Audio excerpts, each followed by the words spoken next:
आपसे एक सवाल पूछता हूं कि तीनों रेखा यानी कि कर्क रेखा, भूमध्य रेखा और मकर रेखा ये किस महाद्वीप से होकर के तीनों रेखाएं गुजरती हैं। तो इस सवाल का आप जवाब दीजिएगा, क्या वो एशिया महाद्वीप है या फिर अफ्रीका महाद्वीप है। तो चलिएगा वीडियो को शुरू करते हैं। रिमाइंडर आपको हमेशा की तरह दूंगा कि आपके आने वाले एग्जाम में यानी यूपी पैट हो या यूपी टेट हो, उन सभी एग्जाम्स के लिए UP SI, UP police, SSC, GD आने वाले जितने भी एग्जाम्स है ग्रुप डी को लेकर के, एनटीपीसी को, सीजीएल को लेकर के, उन सभी के क्वेश्चंस को ध्यान में रखते हुए इस वीडियो को बनाया जा रहा है। तो इस तरह की बहुत सारी वीडियोस का प्लेलिस्ट है डिस्क्रिप्शन बॉक्स में, वहां पर जाकर के उन सभी को आप देख लीजिएगा। आप सभी का एक बेहतरीन स्कोर होगा और निवेदन रहेगा हमेशा की तरह कि जब भी मैं कोई भी आपके साथ में अगर किसी भी क्वेश्चंस को डिस्कस करता हूं तो ज्यादा से ज्यादा सवाल आपके दिमाग में भी उस क्वेश्चन से संबंधित आने चाहिए। अगर आ रहे मतलब आपकी तैयारी बहुत अच्छी है और नहीं आ रहे तो मतलब आप उनको सीखो और ज्यादा से ज्यादा पढ़ाई करिएगा।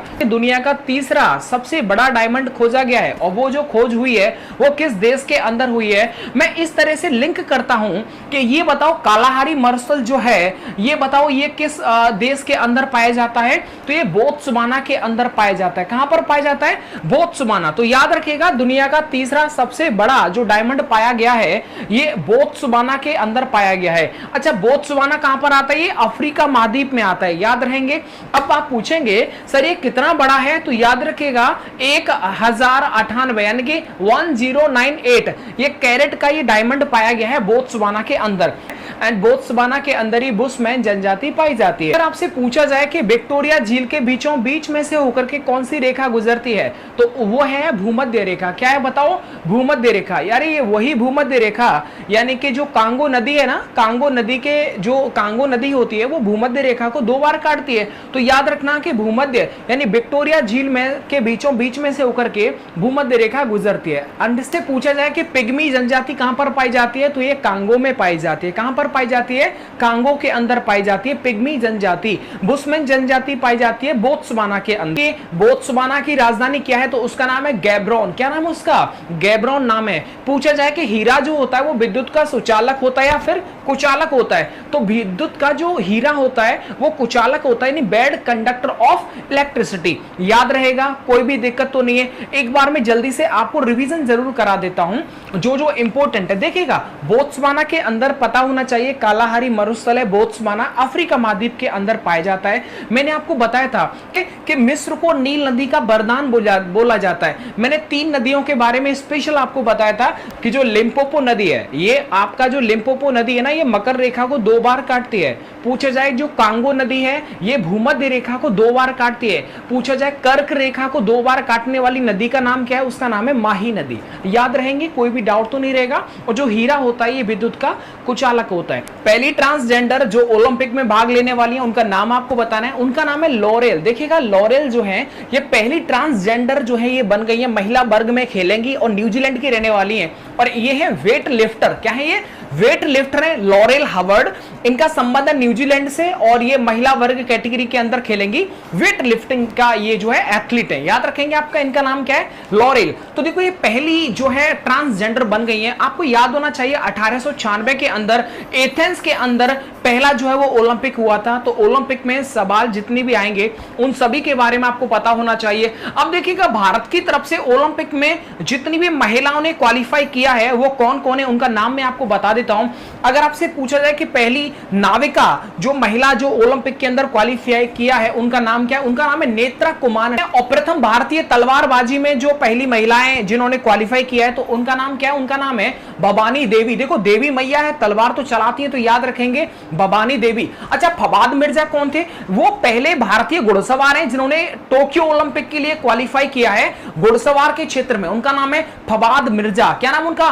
फवाद मिर्जा। देखिए विनेश फोगाट कौन है? विनेश फोगाट वो हैं जो टोक्यो ओलंपिक के अंदर पहली बार इन्होंने महिला पहलवान के तौर पर जो इन्होंने क्वालिफाई किया है। तो याद रखेंगे, कोई भी डाउट नहीं रहना चाहिए कि प्रथम भारतीय वेट लिफ्टर कौन है, तो उनका नाम है मीराबाई चानू। तो याद रखेंगे कि प्रथम भारतीय जो वेट लिफ्टर हैं जो महिला कैटेगरी के अंदर है उनका नाम है मीराबाई चानू, जो टोक्यो ओलंपिक के लिए क्वालिफाई किया है। और यहीं पर लॉरेल हावर्ड जो है ये पहली ट्रांसजेंडर बन गई है जो क्वालिफाई करेंगी टोक्यो ओलंपिक के अंदर। 1896 के अंदर एथेंस में पहली बार ओलंपिक जो है वो कंडक्ट किए गए थे। तो ओलंपिक में जितने सवाल आते हैं उनको आप, अंतरराष्ट्रीय ओलंपिक समिति के हेड जो है उनका नाम है थॉमस वॉक, कि इंडियन एयरफोर्स के अंदर जम्मू कश्मीर की पहली महिला जो फाइटर पायलट बनी है, यानी कि जो फाइटर पायलट जो बनी हुई है, पहली महिलाएं जम्मू कश्मीर की, उनका नाम क्या है? उनका नाम है माव्या सूदन। ये 23 साल की है मात्र। इनका नाम क्या है?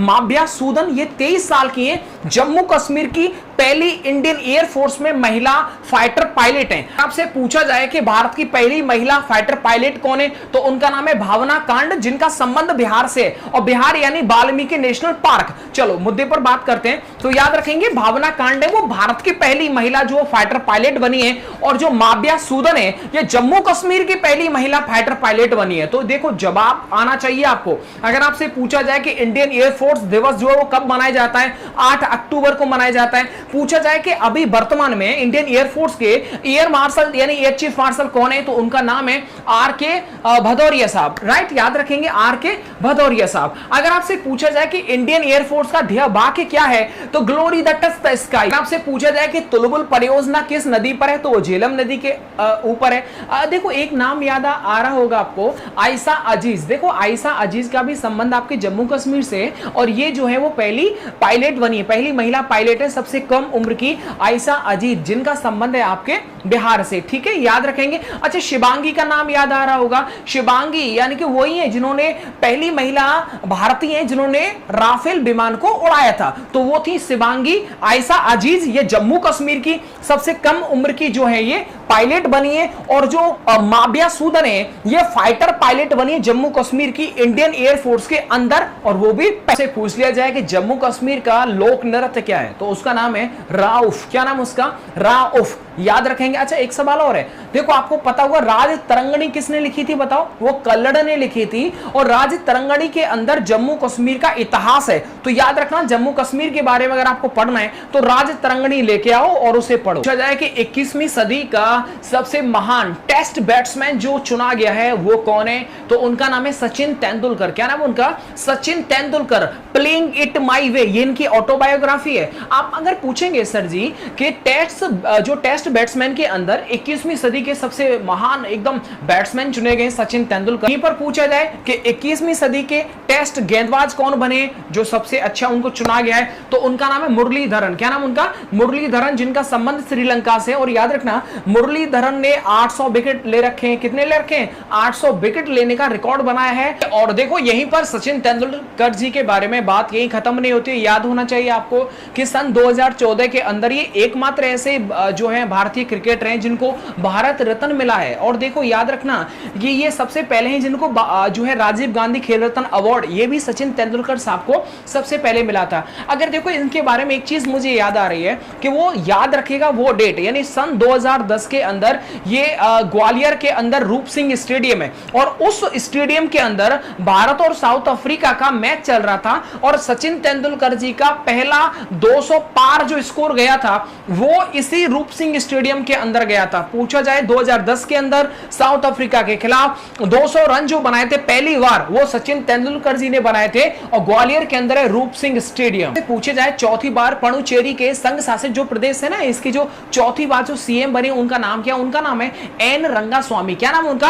एन रंगास्वामी। तो याद रखिएगा पुडुचेरी के जो नए सीएम बने हैं उनका नाम है, चौथी बार बने हैं खैर वो, तो उनका नाम है एन रंगास्वामी। कहा जाए कि 25वीं बार माउंट एवरेस्ट पर चढ़ करके वर्ल्ड रिकॉर्ड बना दिया है, 25वीं बार चढ़े वो, और उनका नाम क्या है? तो उनका नाम है कामी रीता शेरपा। याद रखेंगे कामी रीता शेरपा जो है ये आपको याद रखना है कि 25वीं बार माउंट एवरेस्ट पर इन्होंने चढ़ाई की है और ये वर्ल्ड रिकॉर्ड बना है। सत्यमेव जयते जो इसका उल्लेख है वो किस उपनिषद के अंदर है? तो मुंडक उपनिषद के अंदर है। समझ में आ गया? पूछा जाए कि लोथल जो बंदरगाह है वो किस राज्य के अंदर आता है? गुजरात के अंदर आता है। देखो मैंने गुजरात के बारे में कल आपको फुल डिटेल में बताया था, 26, 11, 122, 182 और 33। कैसे? दोबारा बताओ। 26 लोकसभा की सीट है, 11 राज्यसभा की सीटें, 182 विधानसभा की सीटें, और 33 जो है वो गुजरात के अंदर जिले हैं। तो याद रखेंगे विजय रूपाणी वहां के सीएम है, आचार्य देवव्रत वो वहां के राज्यपाल हैं। राजस्थान, मध्य प्रदेश, महाराष्ट्र से इसकी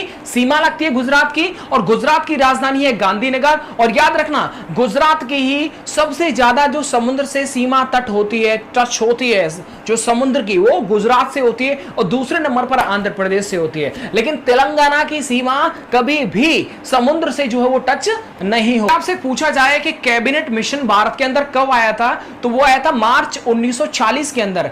अंडरस्टैंड, पूछा जाए कि कैबिनेट मिशन भारत कब आया, मार्च 1940 के अंदर। कि प्रिंटिंग प्रेस और तंबाकू की खेती करने की जो कला थी, ये कौन लेकर के आए थे हमारे भारत में? अरे भाई जायज है, जो तंबाकू खाएगा उसको गालियां तो पड़ेंगी, तो मतलब पुर्तगाली। तो याद रखेंगे पुर्तगाली जो थे ये प्रिंटिंग प्रेस और जो है तंबाकू की खेती जो है इन्होंने ये जो कला करने की, भाई तंबाकू पैदा करो कैसे होगी, तो वो सब पुर्तगाली लेके आए थे।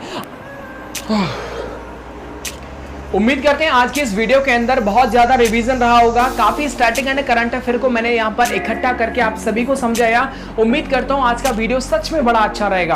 तो आपसे निवेदन है कि इस तरह की वीडियोस रेगुलर आती हैं और रेगुलर आप देखिएगा। प्लेलिस्ट एक है, उसमें कम से कम 20 से 25 वीडियोस आपको मिल जाएंगी, ताकि मेरा मोटिव ये होता है कि आपको भी ये पता होना चाहिए कि किस टाइप के प्रश्न आते हैं और आपका नॉलेज जो वो कहां तक है। कम से कम जो करंट बन रहा है बेसिक का, तो उसके बारे में तो पता होना चाहिए।